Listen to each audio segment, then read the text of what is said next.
আসসালামু আলাইকুম রহমতুল্লাহ নাহমাদুহু ওয়া নুসাল্লি আলা রাসূলিহিল কারীম আম্মা বাদ।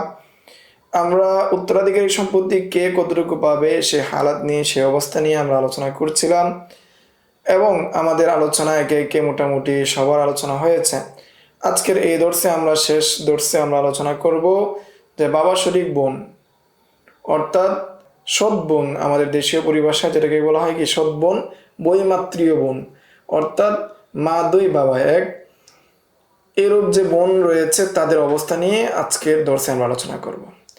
আহওয়ালুল আখওয়াত লি আবিন অর্থাৎ বাবার দিক থেকে যে বোনরা রয়েছে তাদের হালাত, বাবার দিক থেকে যে বোনরা রয়েছে তাদের হালাত হলো, তাদের অবস্থা হলো যে আহওয়ালুল আখওয়াত লি আবিন আহওয়ালুল উখতি লি আবিন কামাল আখওয়াতুশ শাকিকা, যে সহোদর বোনদের যে অবস্থা তদ্রূপ বাৎসরিক যে বোনরা রয়েছে তাদের অবস্থা একই, কোনো ভিন্ন নয়, সর্বাবস্থায় এক।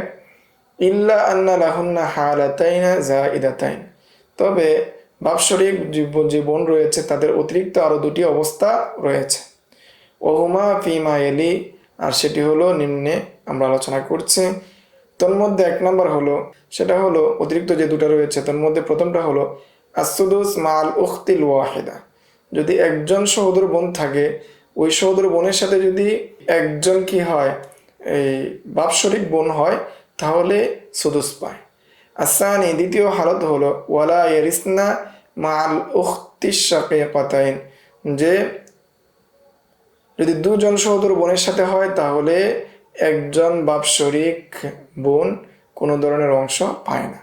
ইল্লা আন ইয়াকুনা মাহুন্না আখুন লিআব ফায়াসিবুহুন্না, তবে যদি তার সাথে কোনো বাৎসরিক ভাই থাকে তাহলে বাৎসরিক ভাই তাকে আসাবা হিসাবে সম্পত্তি দিবে, আসাবা হিসাবে সে সম্পদ পাবে।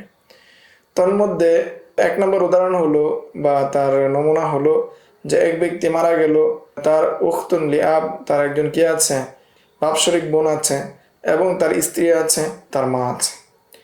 তাহলে বাৎসরিক বোন যেহেতু অন্য কেউ নেই সেই জন্য সে নিস পাবে, আর স্ত্রী রুবু পাবে যেহেতু মৃত ব্যক্তির কোনো সন্তান নেই, এবং মা সুলুসুল কুল পাবে। দ্বিতীয় স্রোত হলো যে এক ব্যক্তি মারা গেল, তার তিনজন বাৎসরিক বোন আছে, তারা তিনজন যেহেতু মৃত ব্যক্তির অন্য কোনো সন্তানাদি নাই সেজন্য তারা তিনজন সুলুসান পাবে, অর্থাৎ 2/3 সমস্ত সম্পত্তির 3/2 পাবে, এবং স্ত্রী পাবে নিসফ বা অর্ধেক, সমস্ত সম্পত্তির অর্ধেক পাবে, এবং দাদি পাবে 6/1 সুদুস। এরপরের উদাহরণ হলো 3 নম্বর উদাহরণ, যে একজন ব্যক্তি মারা গেল, তার একজন বাৎসরিক বোন আছে এবং বাৎসরিক ভাইও আছে, তাহলে তারা দুজন লিজ্জাকারি মিসলু হাজিল উনসাইন, এই মূলনীতির ভিত্তিতে তাদের সম্পত্তি ভাগ হবে, যে মায়ের যে অংশ আছে, মায়ের যে সুদুস আছে সেই সুদুস নেওয়ার পর তারা দুজন লিজ্জাকারি মিসলু হাজিল উনসাইন এই মূলনীতির ভিত্তিতে তারা সম্পদ ভাগ করে নেবে।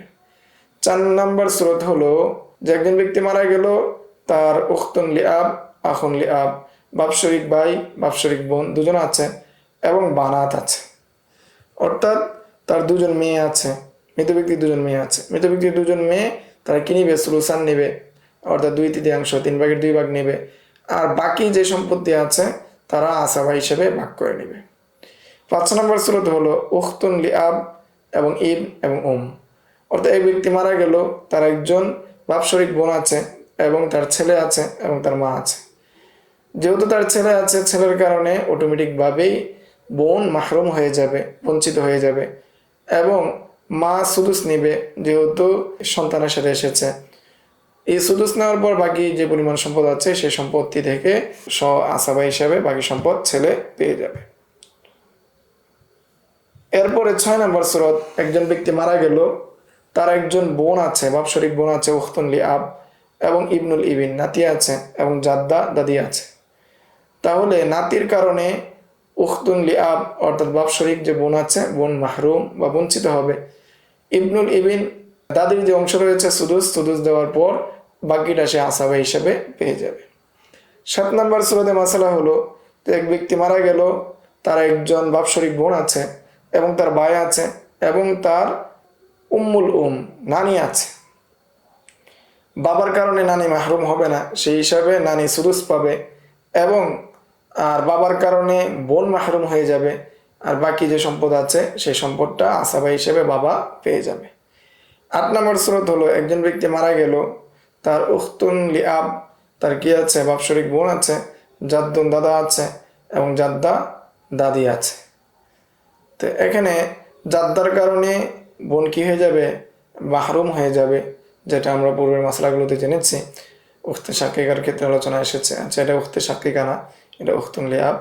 বাৎসরিক যে বোন আছে সে বোন কি হয়ে যাবে, মাহরুম হয়ে যাবে, এবং দাদা দাদির যে সম্পদ আছে সুদুস, সেটা দেওয়ার পর দাদা বাকি সম্পদ পেয়ে যাবে। 9 নম্বর সুরতে মাসালা হলো এক ব্যক্তি মারা গেল, তার একজন সহোদর বোন আছে এবং একজন উখতুন লিআব বাৎসরিক বোন আছে এবং স্ত্রী আছে, জাওজা আছে। তাহলে যেহেতু মৃত ব্যক্তির কোনো সন্তান নাই, স্ত্রী রুবু বা চতুর্থাংশ পাবে এবং সহোদর যে বোন আছে সে নিস পাবে, এবং তাকমিলাতান লিসুলুসাইন হিসাবে উখতুন লিআব যে রয়েছে অর্থাৎ পিতা শরীক যে বোন রয়েছে সে পাবে সুদুস। 10 নম্বর সুরত হলো যে একজন ব্যক্তি মারা গেল, তার দুজন সহোদর বোন আছে, একজন বাৎসরিক বোন আছে। বাৎসরিক বোন দুজন বোনের কারণে বাৎসরিক বোন মাহরুম, আর জাউজ সন্তানাদি না থাকার কারণে সে নিস পাবে। 11 নম্বর সুরত হলো একজন ব্যক্তি মারা গেল, তার দুজন বোন আছে এবং একজন বাৎসরিক বোন, একজন বাৎসরিক ভাইও আছে। তেমন অবস্থায় দুই বোন মিলে কিভাবে সুলুসান পাবে, সহোদর দুজন বোন সুলুসান পাবে, আর বাকি যে অংশ থাকবে সেটা লিজ্জাকারি মিসলু হাজিল উনসাইন, এই মূলনীতির ভিত্তিতে তারা দুজন ভাগ করে নেবে। তাহলে আমরা একটা প্র্যাকটিক্যাল একটা মাসালা দেখে নিই যে এক ব্যক্তি মারা গেল, যে তার স্বামী আছে, তার মা আছে, তার বোন আছে এবং তার বাৎসরিক বোন আছে। তাহলে স্বামী সন্তানাদি না থাকার কারণে নিস পাবে, এবং মা সন্তানাদি নাই কিন্তু বোনরা আছে যেহেতু, সেজন্য সে সুদুস পাবে, এবং উখত সহোদর বোন সেও কিভাবে নিস পাবে, এবং উখতুন লিআব সে উখতুনের সহোদর বোন একজন হওয়ার কারণে তাকমিলাতান লিসুলুসাইন এই মূলনীতির ভিত্তিতে সে কিভাবে সুদুস পাবে। তাহলে মাসালা যদি আমরা 6 দ্বারা করি, যে আমরা কার কাছ থেকে 6 পাচ্ছি, যে মায়ের ক্ষেত্রে 6 পাচ্ছি, সেই জন্য আমরা মাসালা যদি কি করি 6 দ্বারা করি, বা উখতুন লিআব তার যে অংশ আছে সেটা কি 6, সেই 6 দ্বারা আমরা মাসালা করলে তাহলে দেখা যায় সংখ্যা হয়ে যায় কত, 8। বা তাদেরকে সবাইকে অর্থাৎ স্বামীকে নিজ 6-এর অর্ধেক যদি দেই 3, এবং মাকে যদি সুদুস দিই 6-এর 1, এবং বোনকে যদি 6-এর অর্ধেক দিই তাহলে সেখানে পাচ্ছে 3, এবং বোন বাৎসরিক বোনকে যদি 6/1 দিই সে পাচ্ছে 1। তাহলে স্বামীর 3, মায়ের 1 4, এবং বোনের 3 হলো 4 আর 3 7, আর বাৎসরিক যে বোন রয়েছে তার অংশ 1, সেই হয়ে গেল 8। সেজন্য মাসালাটি কি হয়ে যাবে, এখানে আউল হয়ে যাবে, বাড়বে। 13 নম্বর সুরতে মাসালা হলো একজন ব্যক্তি মারা গেল, মারা যাওয়ার পর তার স্বামী আছে, তার মা আছে, তার সহোদর বোন আছে, বাৎসরিক ভাই আছে একজন, বাৎসরিক বোন আছে একজন। তাহলে স্বামী সন্তানাদি না থাকার কারণে নিস পাবে, মা সন্তানাদি নাই কিন্তু বোনের সাথে থাকার কারণে মা সুদুস পাবে, আর বোন অন্য কেউ না থাকার কারণে একজন হওয়ার কারণে নিস পাবে।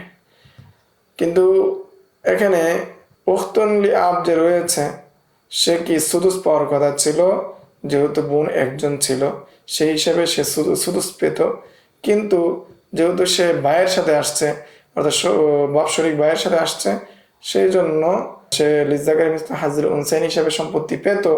কিন্তু তারা তো কি আসাবা, তারা আসাবা, যেহেতু আসাবার মূল কথা হলো আসহাবে যাওয়িল ফুরুজ যারা রয়েছে তাদের সম্পত্তি নেওয়ার পর যে অংশ থাকবে তারা পায়, কিন্তু আসহাবে যাওয়িল ফুরুজ যারা রয়েছে তারা যেহেতু অংশ নেওয়ার পর কোনো সম্পত্তি নেই, সেই জন্য তারা কি হয়ে যাবে, মাহরুম হয়ে যাবে। মাহরুম লিআদামি বাকাইল ইরস, উত্তরাধিকারী সম্পত্তি না থাকার কারণে তারা মাহরুম হয়ে যাবে। এই ছিল হালাত সম্পর্কে সংক্ষিপ্ত আলোচনা, যে আমরা বিগত কয়েকটি দর্শে প্রায় 10 থেকে আমরা 11টি দর্শ হালাত সম্পর্কে বিস্তারিত জেনেছি। আমরা চেষ্টা করব যে প্রত্যেকটা হালাত মুখস্থ করতে, ঠোঁটস্থ রাখতে। যদি হালাতগুলো আমাদের মাথায় না থাকে, সূত্র যদি আমাদের মাথায় না থাকে, তাহলে আমরা সিরাজি বা উত্তরাধিকারী সম্পর্কে যে প্রশ্ন আসবে বা আমরা সমাধান করতে চাবো সেটা আমরা কখনোই পারবো না, বা সামনের কোর্সগুলো আমরা বুঝতে পারবো না।